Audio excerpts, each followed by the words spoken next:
Hey y'all, I was reading the story of the prodigal son the other day, and said that the father divided to him his part of the money, and he took all his money and traveled into a far country and wasted all of it with riotous living, as it says. And it said not long after he spent all he had, there arose a severe famine in that land.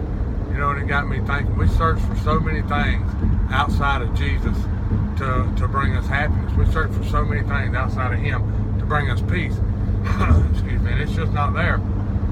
God didn't create us for it to be there like that. He created us to be able to have a relationship with Him, and we won't be whole and won't be complete until we do. We search for, when we leave the Father's presence, it don't take us long to figure out that that ain't where it's at, and we'll attach ourselves to anything that makes us feel better for the moment. But in the long term, it don't make us feel better. It always costs us a price. It always comes at a price, whether it be spending too much and having to pay whatever, or whether it be drugs or sex or money or pornography or eating or shopping or whatever it is.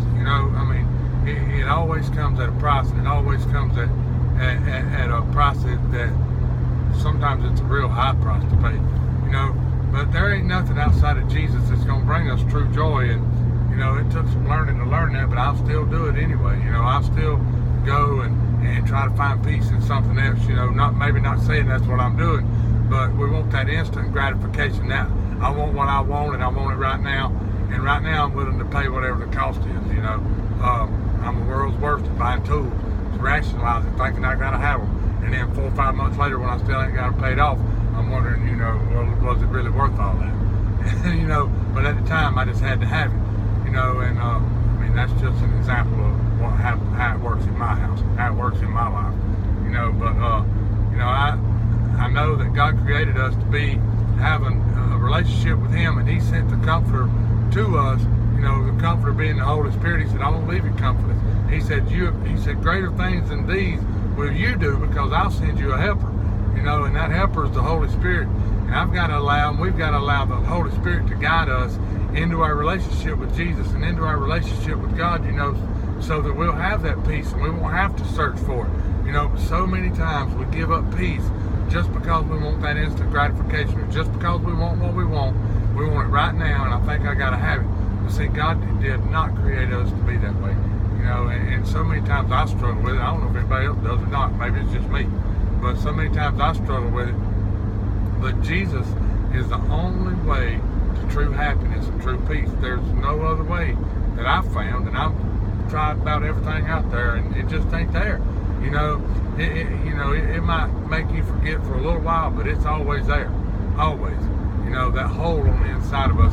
And the thing about that hole is, it's like trying to dig your way out. It's just not going to happen. The hole just gets deeper. You can't get out once you get in so deep. And Satan's so deceiving that he'll put that pretty little red apple out there and say, if you just take a bite of this thing, it really tastes pretty good and it won't be that bad. But it never works out like that. As the old saying goes, it'll take you further than you want to go and keep you longer than you want to stay. I'm a firm believer that Satan lied to us, and Satan lies to us. Sin will kill us. God loves us, and Jesus died for us. But I have to remember that on a daily basis. And the good thing about that is Jesus tells me I don't have to worry about tomorrow. There's enough going on today that I need to worry about today, and keep my focus on today, and how He wants to bless me today, and how He wants to bless those around me today, and how I can be a blessing to others. It's not just about me, and it's not just about you. It's about being a blessing to somebody else, because some people, we never know the impact our words can have on somebody else. Some people have never heard that Jesus loves them, or if they've heard it, they've never heard it from you. And you might be the only person that can reach that person, because we never know. One word, I'm a firm believer that some days one word can send somebody over the edge or bring somebody back from the edge, and that's why we've got to be careful to mind our words, because God don't expect us to be smart alecks. He don't expect us to be hateful. He don't expect us to be bitter. He don't expect us to be angry. He expects us to love one another. He calls us to love one another. He says, they will know you by your love for one another, And He says, if you abide in my word, and my word abides in you, you shall know the truth, and the truth shall make you free. you know, but I've got to abide in His Word, and His Word tells me that I've got to love other people, you know, and that love brings joy, and that love brings peace, and that love brings satisfaction, and it keeps me from having to look for stuff outside of myself.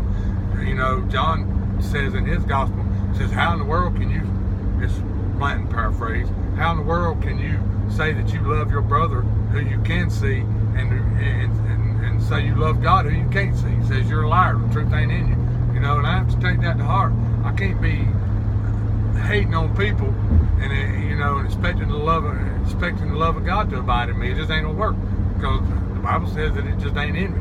You know, so I have to know that loving on other people brings joy and satisfaction and peace, and, you know, and certain things that takes that need for instant gratification away. You know, them eternal rewards and them eternal securities that we all look for. But you know, I was watching the people come up from Florida a while ago. I'm on 26 going toward Faith Home, and you know, and these people are I'm assuming fleeing the hurricane. We need to keep them in our prayers. But these people are fleeing the hurricane, you know, and they got these big two Hertz Penske trucks in a row, and you know, and I thought, man, what an awesome God. Because the thing that got me is there's people who are leaving their home and they're leaving their land, but it's still the same God that we're serving here, and he's still the same God, you know. And that's just amazing to me how he's that big of a God, that he cares enough about us to love us exactly where we are, take us from where we are to where he wants us to be. But I have to realize that he is the only way and the only source of my joy and the only source of my satisfaction. My true joy and my true satisfaction comes only in Jesus. I want you to know that I love you today. I love you with all my heart, and Jesus loves you is what's more important than that. Y'all have a blessed day.